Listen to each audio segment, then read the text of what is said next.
You're my tribe. I, I have a good lead in for, or that was a good lead in for this. So what are some scripts that you've had, or some things that you've done, or that anyone's done to get like re-engagement? It seems like everybody wants the next one, and they lose focus on all the ones that they either have or had. So what are some of the best re-engagement scripts or things that you have done to get that old pipeline that you have back in? Let's not focus on what we've got coming up.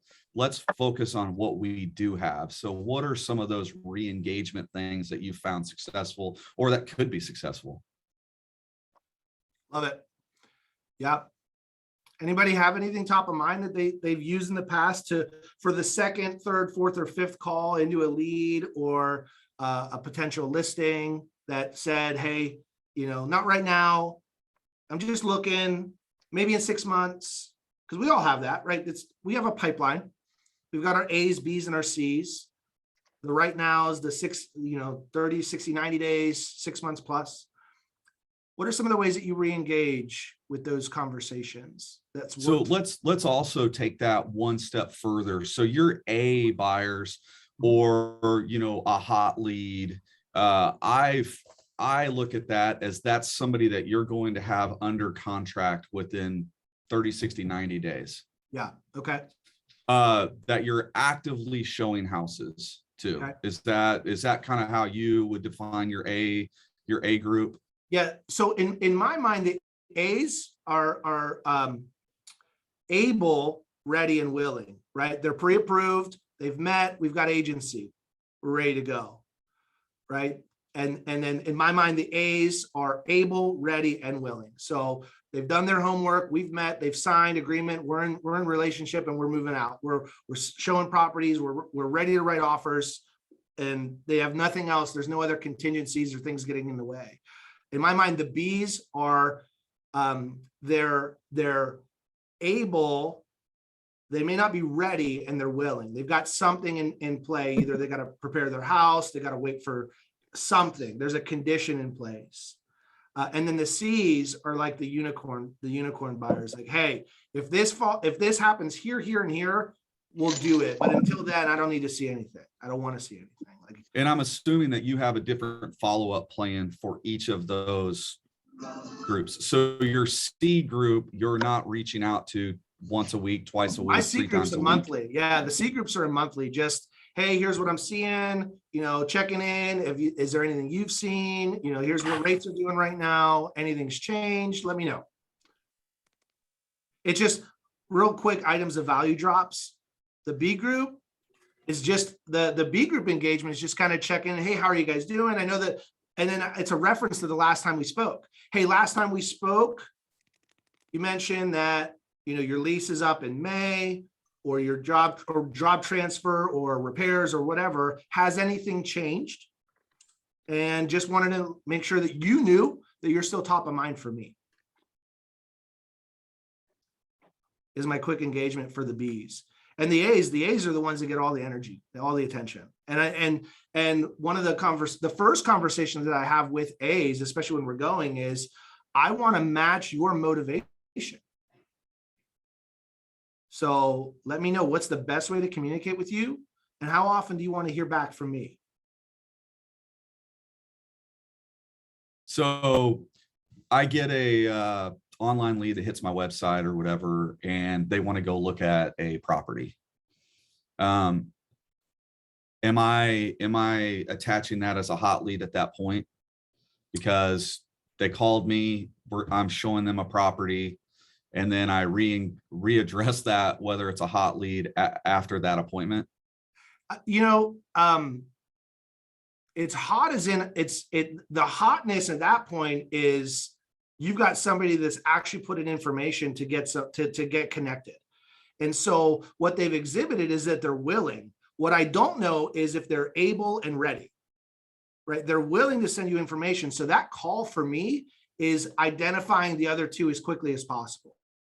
Are they able? Are they financially able? Are they situationally able? And then are they ready? to go out today or tomorrow? And then are they willing to come in and or get on the Zoom and do a full needs analysis to find a little bit more, to go not just see that one, maybe others? So I think it's hot as in the opportunity to connect with them before they, well, I mean, think about the leads that you've had come in. Have any of the leads that you've had come in also put their information somewhere else? Yeah, so at that point, it's hot as a race to create relationship. I don't know if it's hot as in like they're a buyer yet, but they're a lead, like they're a level lead, hot like within the first day or two or first 5 minutes. And then you're moving them through the pipeline after that. Yeah, because then I'm going to discover like they may be a B buyer, but they're an A lead at the moment. So it's all hands on deck to connect and convert and to identify what level of buyer am I working with. Any other thoughts? Yeah, go ahead. So now you've established the type of buyer they are, and you had a ready, willing, able buyer that was under a buyer's agency or however the agent works that. You've maybe put in an offer on a property and they didn't win the property. They didn't get lucky like Katie did and win the property. They lost out on that property. And then you have not, like, now they won't answer your phone call. You know, for the next day, you try reaching out because you're like, hey, let's re-engage. Let's go look at some properties. They didn't answer. Then you texted them and they didn't answer it. And then now you want to get re-engagement and maybe step that back to to a B buyer as well, that you're not that you established as a B buyer. That's kind of like there, and then they're not engaging either. And like, what are you doing to get them to take that phone call again, or do you quit? Do you give up? So I'm not going to quit yet.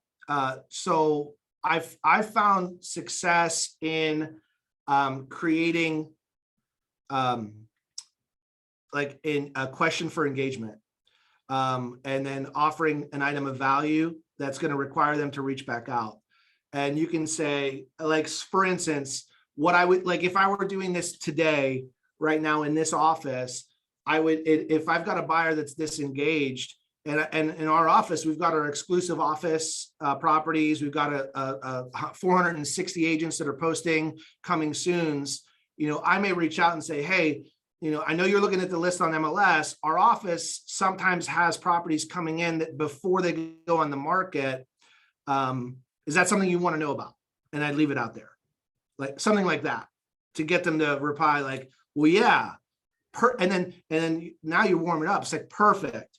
You know, as soon as that comes out, like, you know, ready to go. By the way, how's the list? How are you guys doing? When are you ready to go back out again? And, you know, are there any other neighborhoods or criteria adjustments that we need to do as well? So I'm going to put something out carrot wise to get a response, whether it's private office exclusive or, hey, have you seen any for sale by owners or, you know, other properties in your area that were interesting? Or I've spoken to several for sale by owners in the area that are open to having buyers come through. Would you like to go see any? Or I don't know. I'm gonna send something that's gonna, like, the natural response is respond. It could just be they just lost their dream home and you're reaching Yeah. out to them so quickly that just give them a minute to digest what just happened to them, I'm glad you and to said that. realize what you told them about the market is indeed true. You know, so when they go in at their next offer, maybe they'll make some tweaks and adjustments.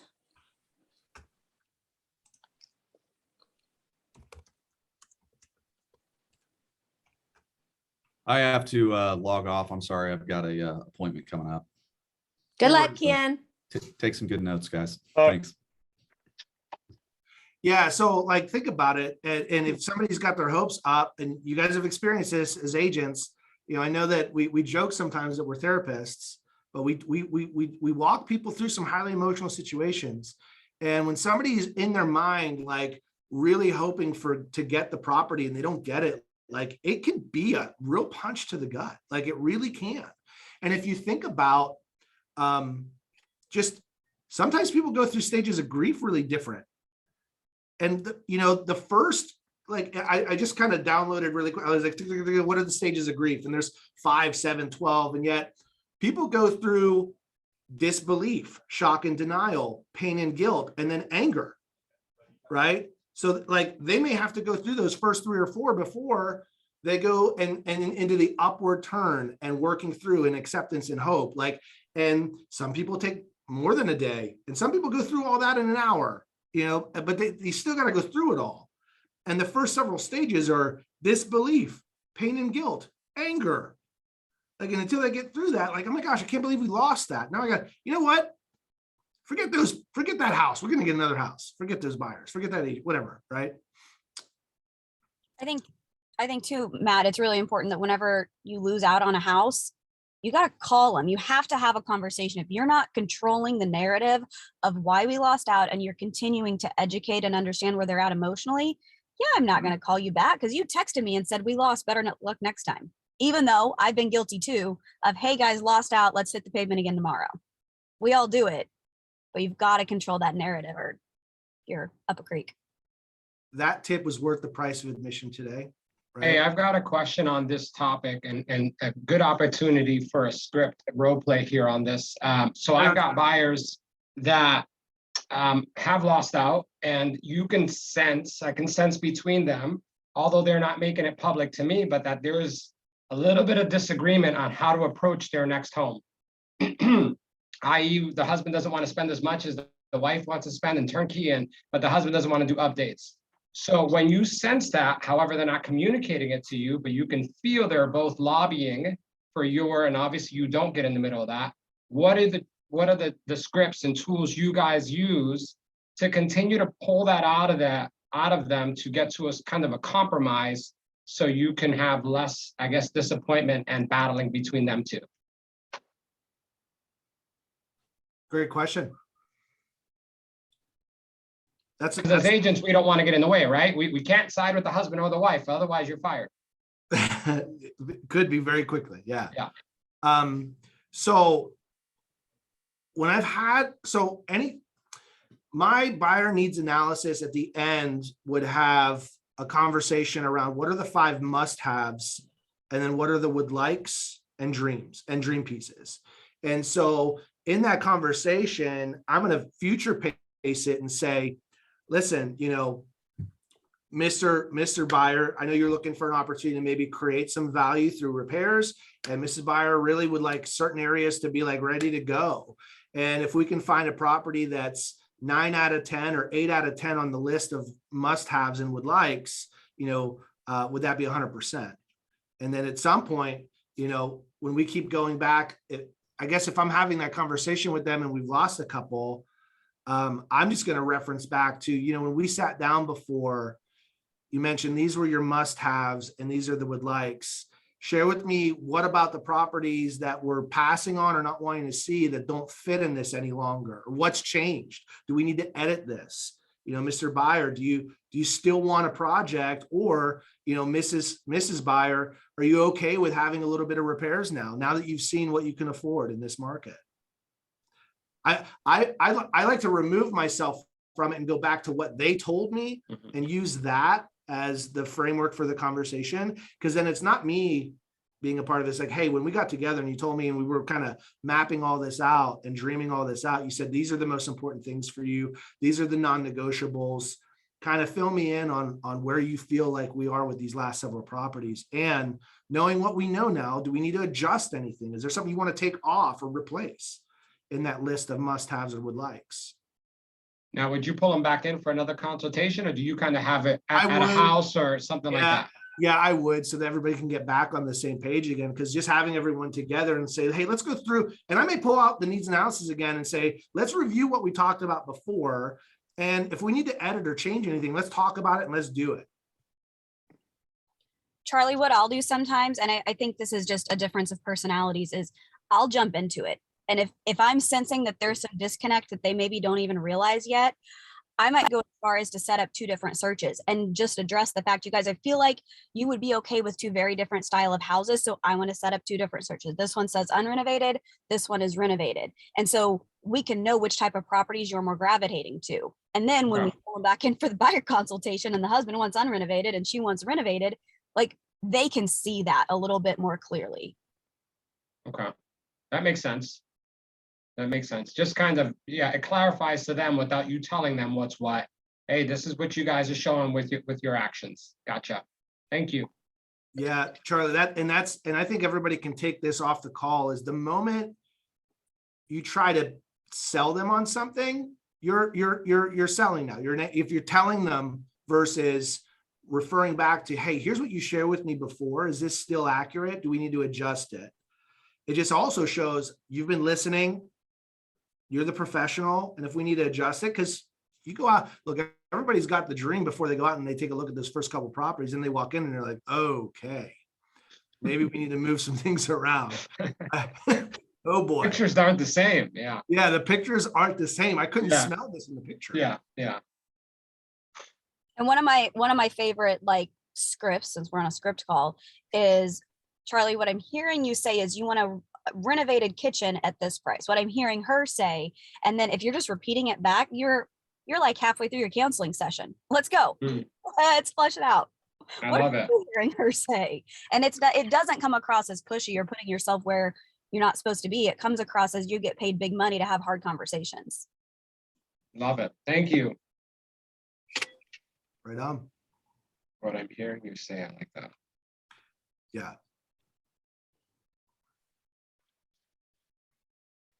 Other questions, thoughts around just kind of this conversation, re-engaging, warming it up, if you will.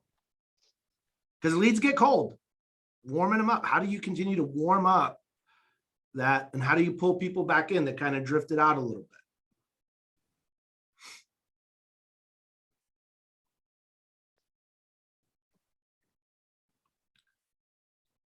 Okay, good. I got another one.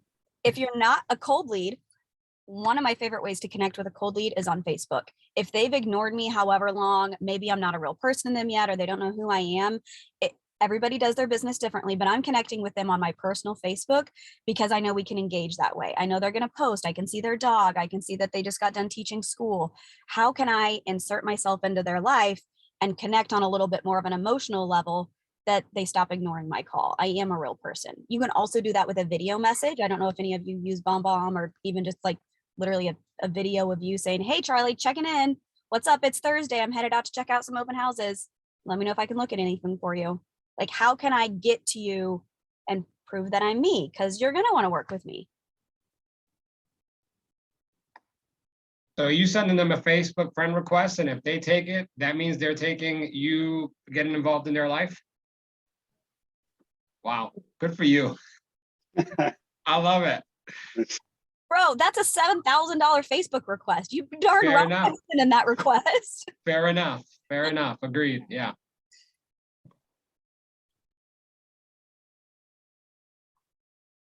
Awesome. Other thoughts, ahas from today's call? What'd you hear and what are you looking to put in play? Has this conversation helped you and in what way? Yeah, I mean, I think my biggest takeaway was just create an opportunity for engagement with those people who are disengaged with you, and doing that by, offering them a carrot, basically, to get that response. At least start the conversation, warming, as you said, warming it back up. Yeah. And doing that. How many of you on this call have ever fished or have ever seen anyone fishing? Right? So when a fisherman casts their line out into the water, do they get a hit on every single one? No. They got to reel back in, cast in another spot, reel back in, cast in another spot, maybe adjust the depth of their lure, maybe change their lure, right? We're doing the same thing with these leads as well. Some of these leads are just different levels of water. And sometimes we just have to change. Like, we may be putting out the right bait, but it's just not at the right level. right? It may not be the right time for them. Like you may have, so you sometimes have to adjust what you're putting out there to start getting attraction and engagement back in. And so don't get stuck in one way. Feel free to vary it up. I think another thing with that too, and I'm guilty of this, is when you get hyper focused on one or two, it hurts when they don't respond. But if you've got 15 or 20 and you're just constantly doing it and you're doing the activities, it doesn't hurt as much. So that's me speaking of myself, because I get hyper focused on the one or two that I was hoping was going to buy or sell with me versus having 15 or 20 of them constantly throwing information at them and seeing which one of them is going to give in. Right on, Charlie. Charlie reminds me of my very favorite saying, and it was my motto for years, and is when I lead generate, I don't have to tolerate. When I lead generate, I don't have to tolerate the 2 that aren't ready because I got 4 that are coming. When I lead generate, if somebody gets pushed another month, I'm not freaking out because I've got my month covered. Right? When I lead generate, I don't have to tolerate. I don't work with jerks. You know, I don't work with people who yell. Because hey, you know, it's easy. Then I refer them. I'll refer them to Tyler because he can handle anybody. When I get jerks, Tyler gets them. All right, guys. Any other thoughts, takeaways, or ahas from today's call? Jacob, I don't know. You look exactly like one of my professors from grad school. So I'm looking at your photo and I keep thinking it's one of my teachers from grad school. Perfect. I'll send you a picture of him. You'll be like, oh my gosh, I have a brother. Hey, Do it, Matt, yeah, that'd be awesome. hey, Matt, this is Dave. What's up, Hey, Hank? I just wanted to chime in real quickly with, I mean, it just never ceases to amaze me how much all these conversations just always end up to me, you know, what you led with today, even just coming all the way down to this idea of just, you know, how do you re-engage with people? Just how much of our business is just learning to be just a good human being, you know, just really, you know, just figuring out how to live a good life. And that's the fun part of this that I just really enjoy so much. So, you know, I think, you know, all these things, re-engaging with people, I mean, they're all the things that I think, you know, everybody, you know, wants, you know, people to do in their lives. And sometimes we second guess and we overthink things. So anyway, Right on, David. just a lot of good life lessons in here wrapped up in different ways. So thanks. You bet. You bet. All right. I'm going to leave you with the fact is we're in the relationship business. We just happen to sell houses. Remember that. You're in the relationship business. Our product happens to be houses. Take care, y'all.